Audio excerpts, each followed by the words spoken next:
E aí, já pensou em ganhar muito dinheiro com um canal de corte igual esse daqui que você está assistindo? No primeiro link da descrição temos um aulão para você que quer começar um canal de cortes e faturar muito aqui na internet. Também teremos planilhas que irão te ajudar na hora de organizar a produção do seu canal. Tá esperando o quê?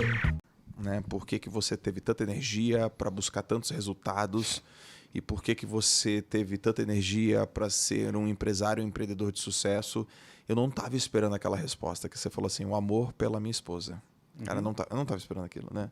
Eu não sei se a turma estava esperando aquilo, mas eu não estava esperando aquilo. E você pode falar de novo aqui, porque talvez tenha pessoas que não assistiram a live. E eu queria que você explique, porque agora nesse podcast vai ficar para sempre o teu motor, né? O teu punch, o teu motor primário para você realmente dar certo na vida. Você falou que eu queria casar e era o amor pela minha esposa. Que você está casado há quanto tempo mesmo? Vou fazer 30 anos. Antes de você dar a resposta, qual é o segredo para ficar 30 anos casado, cara? Como é que faz? Tipo, você já está quantos anos? 8. Você está no caminho, cara. Está se comportando bem? Sim. Está tratando ela bem? Respeito. Do jeito que ela merece? Do jeito que ela merece? Olha, muito melhor do que ela... Olha, Lalas, não tenho nada com isso, tá? Muito melhor do que ela merece. Cara, respeito, parceria, amizade, conversa. Só plano A. Tem plano B? Tem plano B. É isso e fim. Entendeu? Na minha cabeça, né? Mas é porque eu gosto de fazer essa pergunta. Mas aí no meio da resposta você Então, adiciona. mas o que acontece, Joel? Eu acredito que a gente escolhe o nosso propósito, o nosso objetivo, e esse propósito ele vai mudando ao longo do tempo. Algumas fases da nossa vida, ele tem motores diferentes. Então, por exemplo, nessa primeira fase, eu morava com meus pais, estava prestes a começar a faculdade e não tinha nenhum plano para trabalhar. Eu tinha 18 anos quando eu passei na faculdade, eu ia fazer ciência da computação,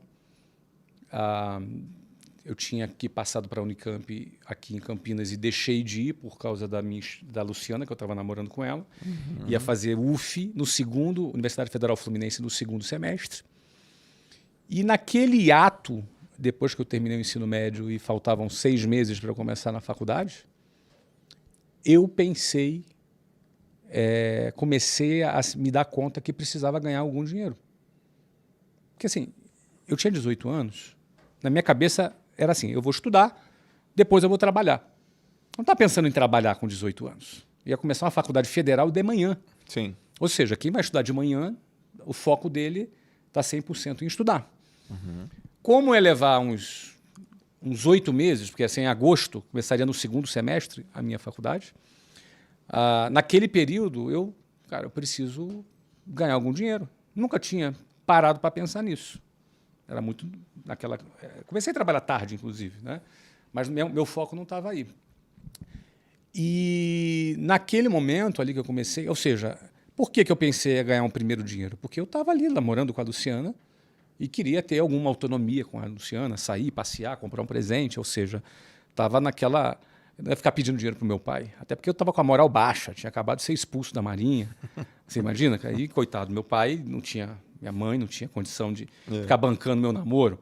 A gente era de classe média baixa, então tinha cabimento. Então, você vê o que faz uma mulher na vida de um homem, né? A primeira vez que eu pensei em ganhar dinheiro foi porque eu estava namorando com a Luciana. Legal. Só que daí, nesse período, nesse intervalo, eu casualmente fui trabalhar, atender um anúncio de emprego, uma entrevista de emprego, num curso de inglês para vendedor. E a minha intenção era só ter uma experiência, entendeu? Só ter uma rápida experiência. Nunca tinha... quero saber como é que é uma entrevista de emprego. Eu não queria nem... Eu ia fazer faculdade. Não estava nos meus planos de trabalhar. Sim. Tanto que na entrevista a pessoa me perguntou quais eram os meus planos e eu falei. Não, eu quero só ter uma experiência. Em agosto eu começo a faculdade. Resposta idiota, né? Uhum. Quem é que vai ser contratado?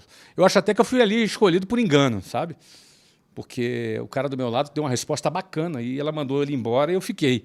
Eu fiquei assim, opa, não é? Porque... Só que eu fui lá participar do processo seletivo. Quando eu fui aprovado, finalmente, fui trabalhar nessa empresa, lá tinha um plano de carreira.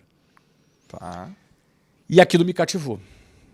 Porque eu estava apaixonado pela Luciana, eu tinha 19 já aí, Luciana tinha 15, ia fazer 16 em julho. Isso era fevereiro de 91. E daí o que acontece? Eu começo a trabalhar e o motor que me moveu foi querer me casar com a Luciana. Eu queria já, naquele momento, me casar, sair de casa, ter uma vida independente, me casar. Aquele era o meu principal objetivo, naquele momento. É óbvio que em dezembro de 92, quando eu me casei, esse objetivo foi cumprido. Sim, eu me casei em dezembro de 92. Me casei 1 ano e meio depois. Eu tinha 20 anos de idade. E ela tinha 17. E ela não estava grávida, como muita gente achava. Sim. Então pode ser. Ou esse cara é maluco ou ela está grávida. Sim. Tá, eu era maluco. Casei com 20 e ela 17. Então, aí a gente cumpriu esse meu primeiro objetivo foi cumprido. Então, ou seja, aquilo que me moveu naquele primeiro momento já não foi o que me moveu num segundo momento. Eu tive que renovar o meu objetivo, renovar por que eu trabalhava, qual era a minha finalidade. Você vê que as nossas metas, os nossos propósitos, eles vão mudando ao longo da nossa vida. Mas é muito importante a gente entender qual é a nossa meta naquele momento, qual é o propósito que a gente tem naquele momento e a gente focar naquilo. Sim. E aquilo realmente me moveu, Joel. O amor pela Luciana foi o meu combustível inicial para, inclusive, aguentar o tranco, porque, eu já falei isso muitas vezes, o tranco era muito violento. Eu acordava às 5 horas da manhã, saía 10 para as 6 de casa, pegava o ônibus lotado, até chegar no centro do Rio de Janeiro, 8 horas da manhã. Então eram 2 horas e pouco para ir, mais 2 horas e pouco para voltar, 4, 5 horas por dia em transporte público lotado. Então era um tranco muito pesado. Então, para tu aguentar aquele tranco, e meu trabalho no dia a dia era em telefone público. Tinha celular, tinha fone de ouvido da Apple. Você entendeu? Não tinha nada disso. Era telefone público, ficha telefônica, calor do Rio de Janeiro. Telefone de rua? Orelhão? Isso, meu filho. Orelhão. É que você falou telefone público, eu fiquei pensando, tem aquele telefoninho, tá na mesinha. Não, orelhão. Orelhãozão com mesmo. ficha, que não tinha cartão naquela época. Aquela cinzinha. Sim, ficha telefônica, que eu tinha que... Peraí, acho que eu consumia umas 70, 80 fichas telefônicas por dia. Pra ligar pra Para cliente. Isso. Do orelhão, Flávio? Ah, claro, cara. Custava $3.500 uma linha telefônica na década de 90. Verdade. E as empresas não tinham telefone para o vendedor ligar. Era investimento, né? Você declarava no imposto de renda. Meu pai investiu. Então, ou seja, eu ia para telefone público, no meio da rua, com gente na fila para ligar, entendeu? Sei lá, 37, 38 graus, 40 graus de temperatura. Você estava lá para atender cliente, ir lá visitar, para poder vender o curso de inglês. Então, era uma rotina pesada. Quando dava 6, 7 horas da noite, eu não ia embora para casa nesse horário de rush, lotado, tudo lotado. E aí eu trabalhava até as 9, 10 da noite para voltar para casa, chegava em casa meia-noite.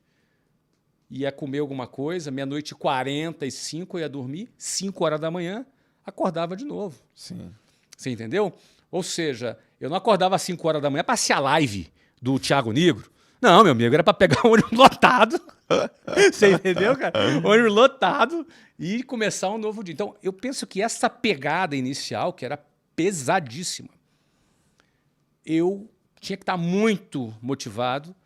E o meu amor pela Luciana, meu desejo de me casar com ela, era a força que me movia naquela fase da minha vida. Sim. Sem dúvida alguma.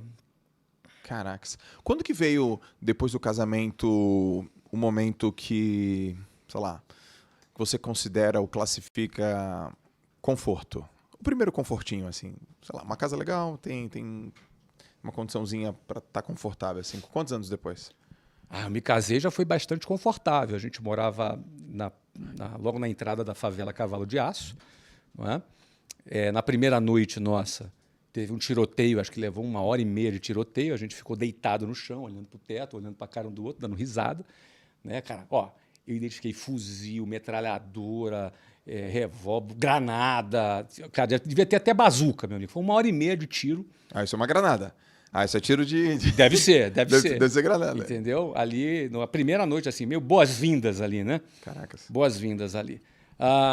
Eu lembro que, realmente, a primeira vez que eu senti, assim, uma coisa, um avanço, foi... Isso a gente casou em dezembro de 92. Aqui tem um capítulo aí no meio que precisa ser considerado. é que 6 meses depois que a gente se casou, a gente foi transferido para a Venezuela. A empresa que eu trabalhava abriu uma filial na Venezuela em 1993. Era um país espetacular. A primeira vez que eu tive um celular foi na Venezuela. Ou seja, era um país muito mais avançado, rico, super qualidade de vida sensacional. Sim. Antes de ter sido destruído, óbvio. E a gente morou lá o ano de 93. Lá eu tive um conforto muito mais, porque como transferido, fiquei num apartamento bacana pela empresa, perto da empresa que a gente trabalhava. Então foi uma condição assim, 93 teve essa condição. Mas 94, quando eu voltei para o Brasil, eu voltei lá para o bairro, lá que a gente morava, fiquei lá alguns meses. Foi quando a gente alugou um apartamento em Botafogo. Ali a gente sentiu ali pela nossa própria realidade, 94. Mas era um apartamento de uns 38, 40 metros quadrados, né? Muito provavelmente menor do que o seu quarto, o apartamento inteiro. Né? E ali foi maravilhoso para a gente. Maravilhoso, a gente aproveitou, era perto. A gente pegava o metrô, que em 5 minutos estava no centro do Rio. Foi uma qualidade de vida ali extraordinária. A gente foi muito feliz nesse apartamento em Botafogo. Era no primeiro andar. Fazia um pouco de barulho, que os carros passavam ali em Botafogo. Mas era bem pertinho, né? Era um apartamento, acho que tinha uns 30, um sala e quarto. Acho que 38, 40 metros quadrados.